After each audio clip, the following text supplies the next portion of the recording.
अपने पिछले कुछ कई वीडियोस में हम कंसेंट मैनेजमेंट की, कंसेंट मैनेजर की, कंसेंट की रेलेवेंस के बारे में बात कर चुके हैं। हमने वेरीफाइबल कंसेंट की भी बात की और आज हम बात करने वाले हैं रजिस्टर्ड कंसेंट मैनेजर की, जो कंसेप्ट इंडियन डीपीडीपी रूल्स में है। मेरे यूट्यूब चैनल पे आपका स्वागत है, जिसपे आप रोज डेटा प्राइवेसी पे नए कंटेंट देखते हैं। डीपीडीपी रूल्स पे चल रहे हैं हम आजकल। आइए आज बात करें रजिस्टर्ड कंसेंट मैनेजर की। कंसेंट क्या है? फेयर परमिशन कि मैं आपकी ये पर्सनल इंफॉर्मेशन कलेक्ट करके प्रोसेस करूँ। बिल्कुल सीधी सीधी फेयर। कोई वो वेरीफाइबल कब होगा? जब डेटा सेंसिटिव होगा, जब डेटा बच्चों का होगा, जब डेटा किसी ऐसे का होगा जो खुद अपाहिज है और अपना कंसेंट खुद नहीं दे सकता, तो आपको कंफर्म करना पड़ेगा, वेरीफाई करना पड़ेगा कि जिसने कंसेंट दिया है वो उसका लीगल गार्जियन है। ठीक।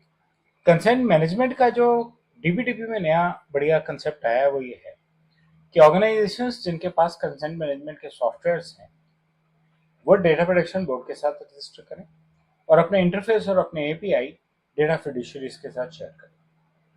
उनकी एप्लीकेशंस के साथ इंटीग्रेट होने के बाद एक इंडिपेंडेंट प्लेटफॉर्म, एक कॉमन ओपन एरिया में से यूजर को ऑप्शन दें कि वो जाए एक स्क्रीन पे और अपने लिए जो सर्विसेज चाहिए उनके लिए कंसेंट प्रोवाइड करें। एक single independent platform data principles की मदद करने के लिए, जिससे कि स्टैंडर्डाइज तरीके से कंसेंट हैंडल किया जा सके।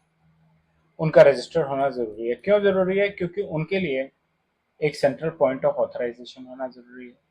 उनको स्टैंडर्ड्स फॉलो करने हैं, टेक्निकल भी और गवर्नेंस की। वो डिफाइन कौन करेगा? Data protection board. Board define सबके लिए कर सकता है, जैसे कई सर्विसेज में होता है कि सबके लिए अलग अलग डिफाइंड है, लेकिन सेंट्रली कंट्रोल करना चाहते हैं कंसेंट मैनेजमेंट को, और वो ये स्टैंडर्ड्स डिफाइन करेंगे।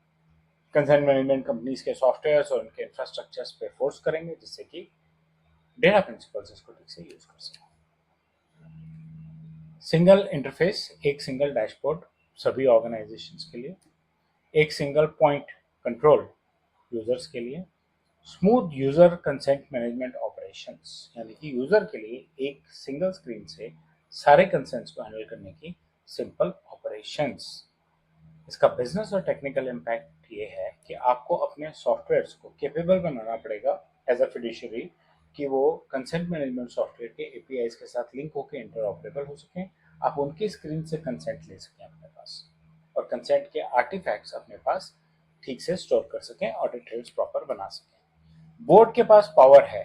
बोर्ड अगर चाहेगा तो आपकी जो कंसेंट मैनेजमेंट की रजिस्ट्रेशन है उसको सस्पेंड कर सकता है, उसको कैंसिल कर सकता है, या आपके ऊपर टाइम टू टाइम कंडीशंस डाल सकता है। बट वो ऐसा कब करेगा?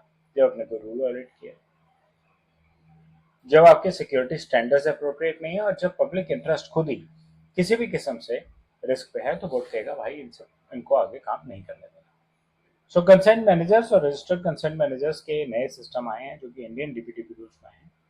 मुझे उम्मीद है आपको ये कंटेंट अच्छा लगा होगा। वीडियो पे बेल लाइक आइकन दबाएं। हम डीपीडीपी रूल्स और प्राइवेसी पे लगातार बातें करते रहेंगे। मेरे चैनल से सब्सक्राइब करें और अपना फीडबैक कमेंट सेक्शन में शेयर करें। धन्यवाद।